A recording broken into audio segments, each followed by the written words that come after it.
this time of year, people think a little bit more about Jesus and in their lives, and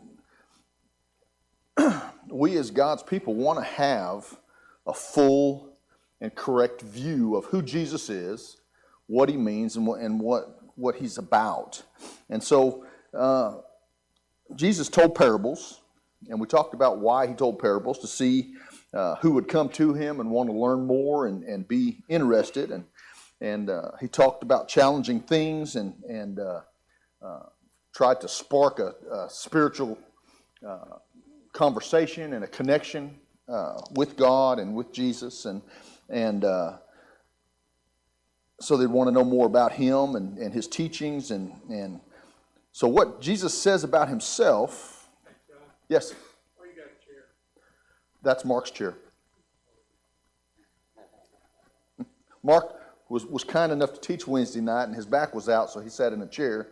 I didn't know where it goes, so I just backed it up a little bit. And just if I get too carried away, I may sit down. But I don't know that thing will handle the pressure if I sit down on it. So, so anyhow, he wants us to know more about him and his teachings and what he says about himself and what he says about our pursuit of a relationship with him is surprising, but it's important if we're going to fully appreciate who Jesus is and why he came to the world, why he lived his life the way he did, why he died, why he rose from the dead, all those questions. As Jesus taught in parables, we garner a lot of those questions, or we ask a lot of those questions in our minds, and a lot of times they're answered. Sometimes they're not. Sometimes we have to answer for ourselves. Sometimes he wants us to dig a little deeper. Sometimes he wants us to use what he's told us before to answer what he's talking about now. And so these two parables, they're little short parables, but goes like this. The kingdom of heaven is like a treasure hidden in a field, which a man found and covered up. Then in his joy, he goes and sells all that he has and buys that field. Again, the kingdom of heaven is like a merchant in search of fine pearls, who, when finding one pearl of great value, went, sold all that he had, and bought it. And that's Matthew 13, 44 through 46 about it. So, they're real short parables. It's easy to kind of pass them over. They're just like a paragraph without really thinking about what's going on. You kind of get a gist of what's going on. You get an idea, but asking deeper questions may not be something that we do based on these two short parables. You don't give it a whole lot of thought. But if we consider what Jesus said about himself, if we consider what Jesus said about the kingdom, he pictures himself and his kingdom as a treasure of great value. Okay, and we're going to focus in on that point. His kingdom, himself and his kingdom, a treasure of great value. So in the first parable, we see a picture of a hidden treasure. A second parable, see a picture of one pearl of great value. And Jesus pictures what he's giving to us as priceless. Jesus is offering us a treasure. He's offering us great value in himself. But the first problem is, as humanity, we don't necessarily see the value. Okay? We don't see the value in Jesus or what he's trying to offer. And Isaiah prophesied about it in Isaiah 53 when he says that he was despised and rejected by man, a man of suffering who knew what sickness was. He was like someone people turned away from. He was despised, and we didn't value him. Okay? So, God tells us that the problem is we will not value Jesus for the extraordinary worth that he is. We'll not see him as the treasure. We'll not value the kingdom he's offering for us. And this is in the essence of what these two parables are getting at. And we'll look at them. And I want us to understand that I don't know if it's human nature. I know I'm like this. One of my favorite shows is Antiques Roadshow. Everybody watch Antiques Roadshow? I've been watching Antiques Roadshow long enough that when they have the show that says what it was before and what it is now, and it goes, I watched the first show, okay, that they're talking about back in the late 90s or the early 2000s. And we try to decide what it's worth. You know, I do. You know, you look at that and you try to think through what could that possibly be worth. And a lot of the things I look at, and it's not worth anything to me at all. It would just be rubbish, and it would go on, and it would not mean anything to me at all. But somebody that is looking for something or knows the value of something or has an idea of the value of something looks at it in a completely different light. And so we find that with Jesus. We find that with his church. We find that with God. We find that in the world, they don't, and I we don't understand or acknowledge or cling to the value of the kingdom and of the church. Jesus describes the value, and first he describes this hidden treasure. And you can ask yourself, how did he find the treasure? Was he plowing somebody else's property? Was he looking for hidden treasure? He must have been looking for it. I don't. Story about the guy I worked with bought some land behind 40 acres from the guy. And the guy didn't think it's worth much, so he sold more walnut logs off of it than he gave for the land. Right. Still had the land. So And still had the property. That's exactly right. my point is that sometimes what you think costs you a lot is really not costing you. Yeah. It doesn't cost you anything, really. Yeah. You might think that it's ruining your life, but it's really making it better. Making it better. That's exactly right. It's sometimes when we don't recognize the value, it can cost us everything. Or if we're willing to sacrifice the value that we put on something, it may turn out to be not a sacrifice at all. It may turn out to be bring value to our lives. And so Just because it changes your life doesn't mean it makes it worse. that's right. Christianity makes you a better person for you and for the people you meet. And for you and everybody you meet. That's exactly right. And so we talked about how he found the treasure, and the merchant is actually searching for the pearls. This is the person who's looking for the treasure. So you have to be looking for great worth in your life if something is a treasure. So this is how every human is wired, and we talk about that. We're all looking for more. Some of us, our more is not as much as somebody else's more, obviously. But we're all looking for more. We're all looking for something better. And that's where Satan comes in, because Satan will use that human nature and that pursuit of more or better against us, telling us that these sins are going to be great value. These sins are going to bring treasure. These sins are going to be better. They're going to bring more to your life. And so Jesus pictures these people looking for more. They're searching for value. They're searching for worth. They're searching for meaning, and they're wanting the treasure of life. And that's the treasure that Christ and the kingdom bring. Now, like Jim was talking about, on a piece of property that had timber that the original owner did not recognize as valuable, spiritual treasures are sometimes hidden. Okay? Spiritual treasures are hidden. True treasures with great worth and great value are hidden. God's treasures, although the blessing that he bestows upon mankind are obvious, his spiritual treasures are not obvious. They're not in your face obvious.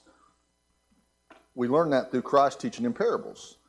And if you want to learn more, you want to garner what God has to say. So God made it where we have to be seeking for what he has as a treasure.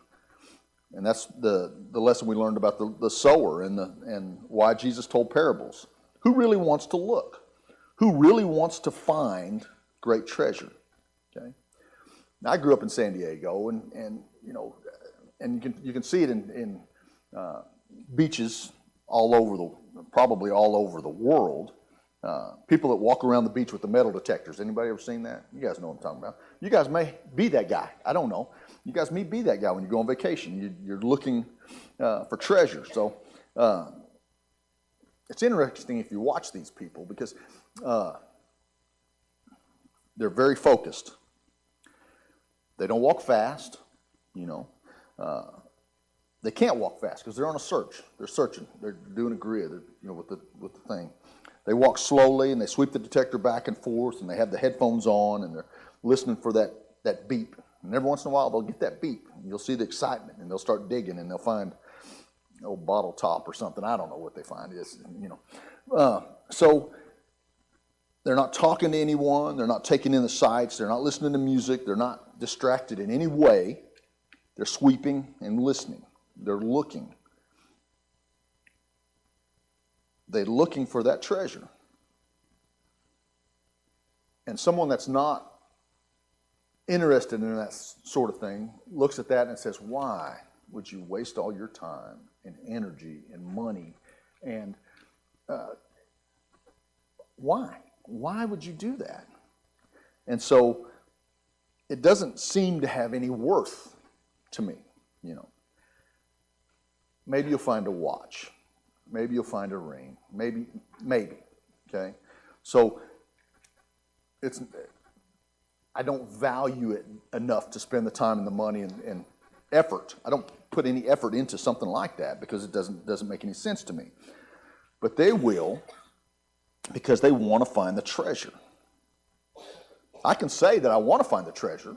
I wouldn't, I'm not opposed to finding treasure. That's not something that's, I'm just not willing to put forth the effort to find the treasure.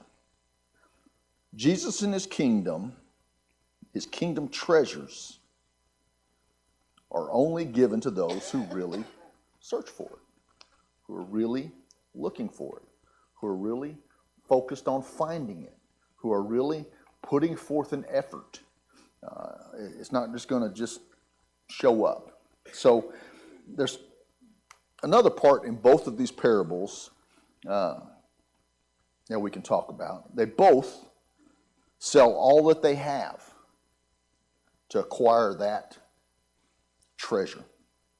The guy that finds the hidden treasure in the field sells all that he has and buys the field. The merchant sells all that he has and buys the pearl. That's important. They both sell everything to get the treasure. Okay? If you want to be his disciple, Jesus talks about you must take up your cross and follow him. Jesus also says to the crowd that you lose your life for his sake to have true life. Now, when we start thinking about this, when we hear that, it doesn't sound like Doesn't sound like a good strategy. Doesn't sound like the way you would want to go about it. Start thinking about the pain of denying ourselves. We start thinking about the sacrifice of having to carry the cross. We start thinking about all that we're going to lose if we lose our lives to follow him. You know, we start looking at the negative, what's going to be inconvenient for us, what's going to cost us, because we don't see the value in the beginning. Okay, and we've all been there. So if we look at these two people in the parable, you don't see them as sorrowful for what they had to give up to have that treasure. You don't see them complaining about what they had to give up. They're not disappointed because they had to give up so much for that treasure. They're not doing out of obligation or required duty. Why are they selling everything they have? They're selling all that they have because they want to. They've made a decision. They want to sell all that they have for the treasure. In today's language, that's like changing your lifestyle for the better. Right. It makes you feel like you're, and I don't know how to explain it, giving up something or losing something or costing something or making this huge sacrifice.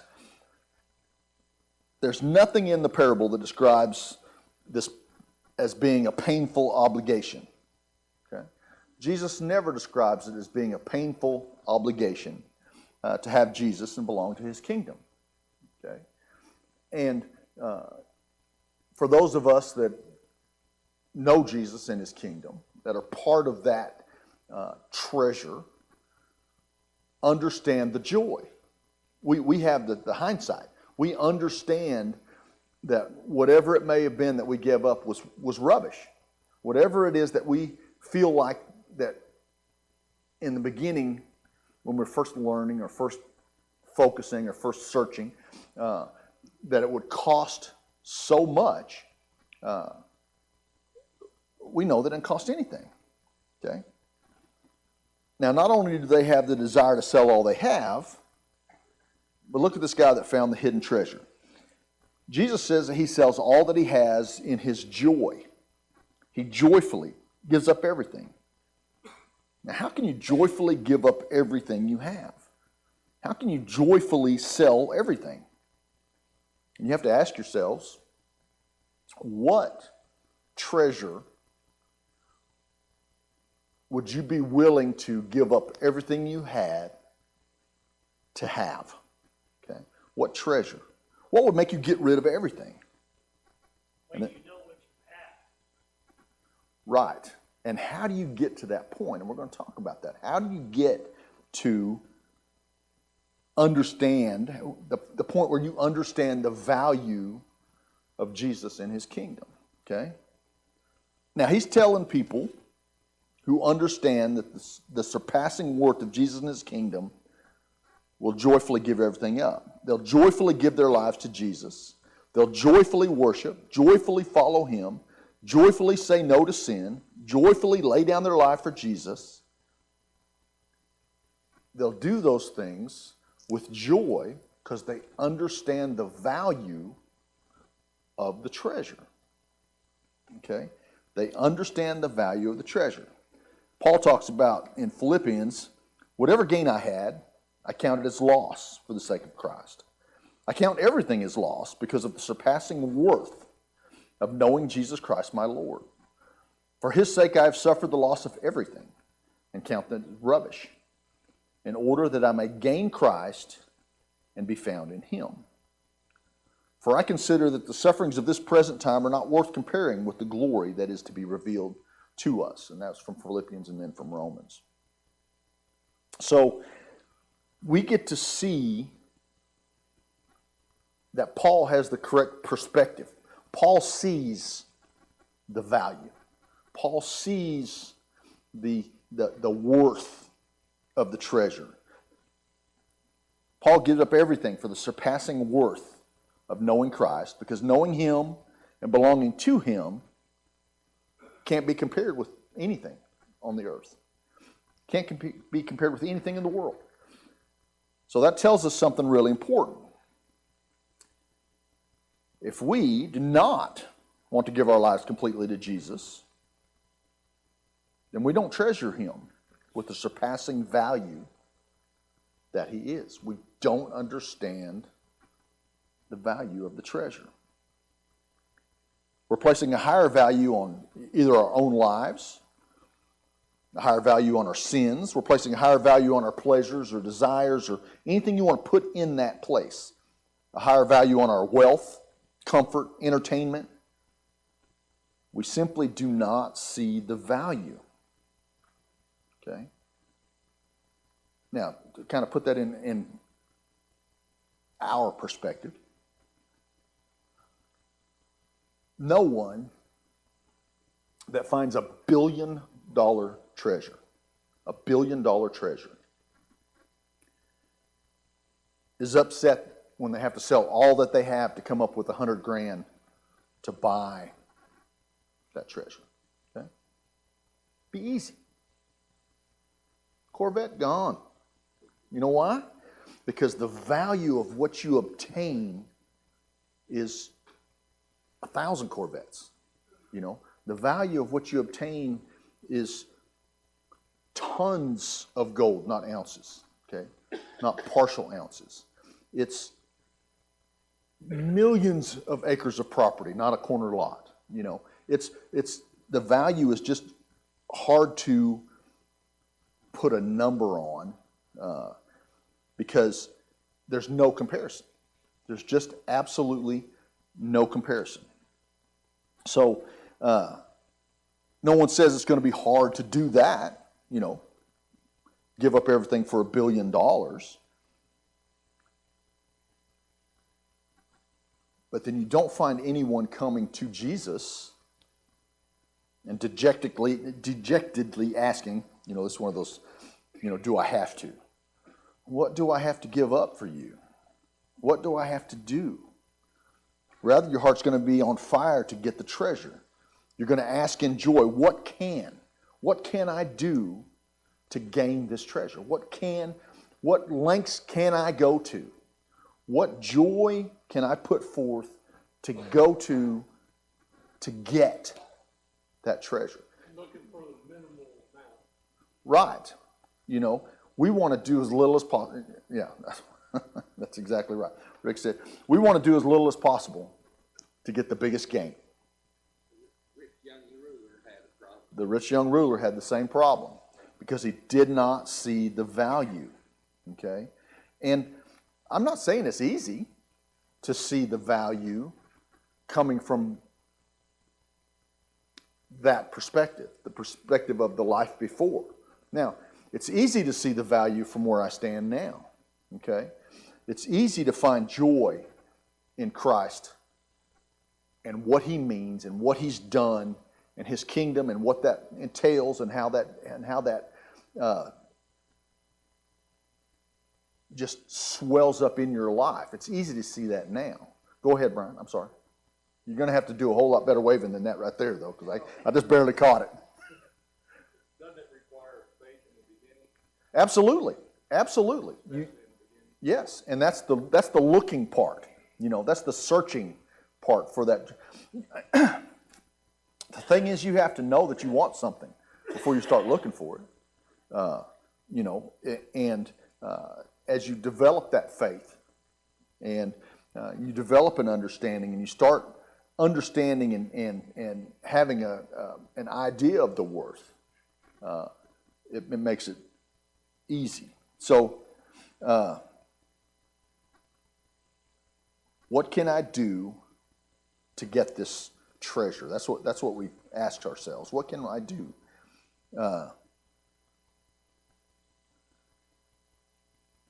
If you think about the parables themselves, it's easy. Why would a person sell the pearl of great value to the guy that wants to buy it? Okay. Why would the landowner sell the land to the person who found the hidden treasure? Okay. Why would the guy sell the land with the walnut trees on it? Okay. They never saw the value in what they possessed. They have great treasure right in front of them. They don't recognize it. They don't value it. And that's the darkness that the whole world is put under. And Isaiah prophesied about it. This is what the Gospel of John says. And this is the judgment. The light has come into the world, and people love the darkness rather than the light because their works were evil. Okay? And that's what's going on in the world today. We can see that in the world today. The lack of humility towards God, the lack of faith, the lack of understanding, the lack of desire to know, all of those things that the world lacks is what shoves them away from understanding the value of the treasure. He came into the world, and the problem is that we don't see his value.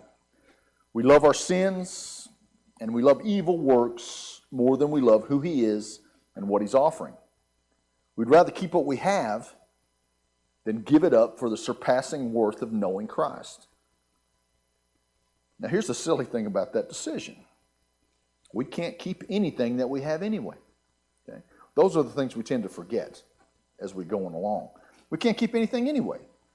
Everyone, each one of us is going to die, and we can't keep anything that we have. Everything in this world, everything, temporary. Nothing lasts. And then we're arrogant enough to proclaim that we'd rather have this temporary, just for a moment thing now than have nothing now in this temporary so we can have this eternal joy, this eternal treasure. We'd rather give up eternity than give up a moment, a whisper of time. Because we're short-sighted. A thing, yes, we are. We're definitely short-sighted. And as I get older, I can see how short-sighted I was when I was younger. Okay, it's amazing, and I would say that each of us in this room has done that once or twice, but we can see that. Okay. Jesus is trying to open the blind eyes of the people and show that he is the hidden treasure. He's the hidden treasure that's greater than all there is in life, and he's worth changing everything in your life to have him. Okay? Now, I want us to focus on that. He is worth changing everything in your life to have him. He is not going to change you to have him. You have to change. You have to seek. You have to see the value. You have to understand the treasure. You have to search. You have to do all those things because he's already done everything. He's already done everything, and you have to do it. So, it's not enough to say that we see the treasure. Okay. There's a lot of people who say they know Jesus.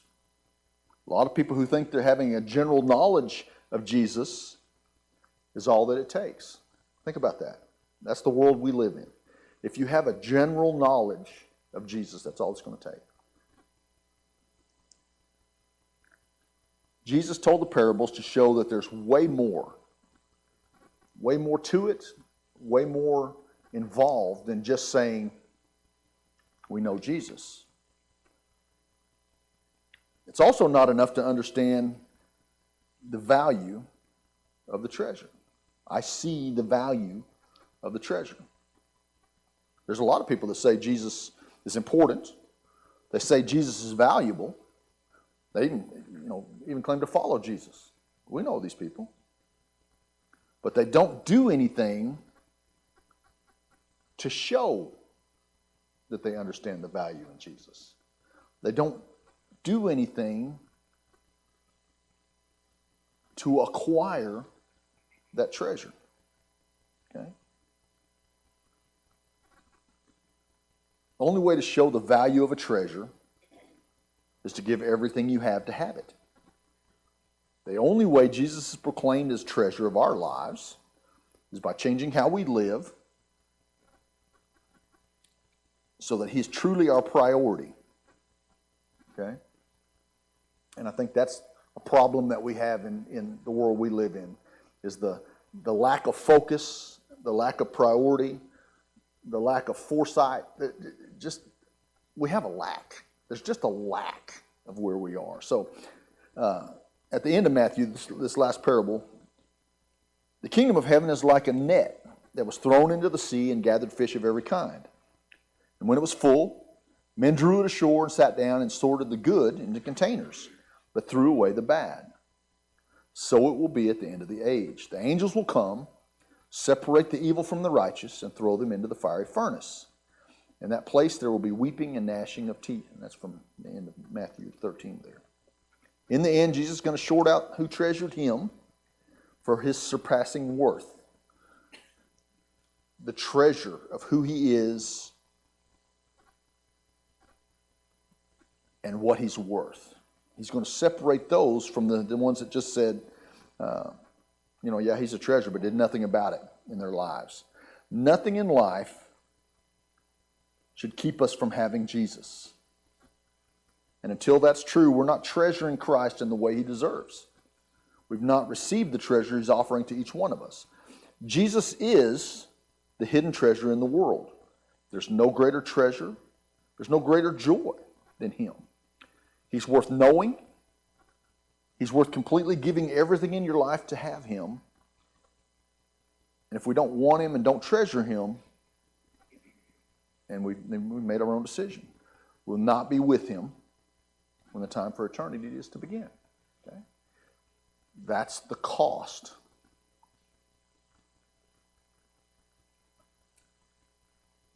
And the thing is, either way, it costs you everything. Okay? Either way, it's going to cost you everything. You either willingly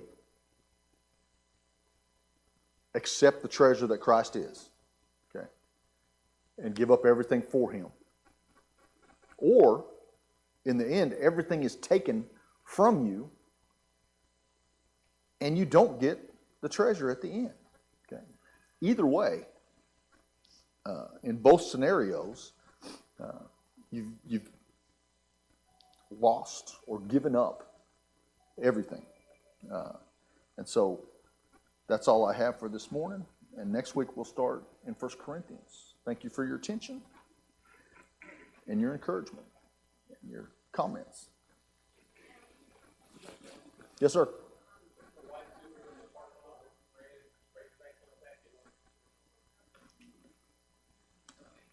Mary Lou, your alarm's going off. Quit pushing that button in your purse. Got something setting on it.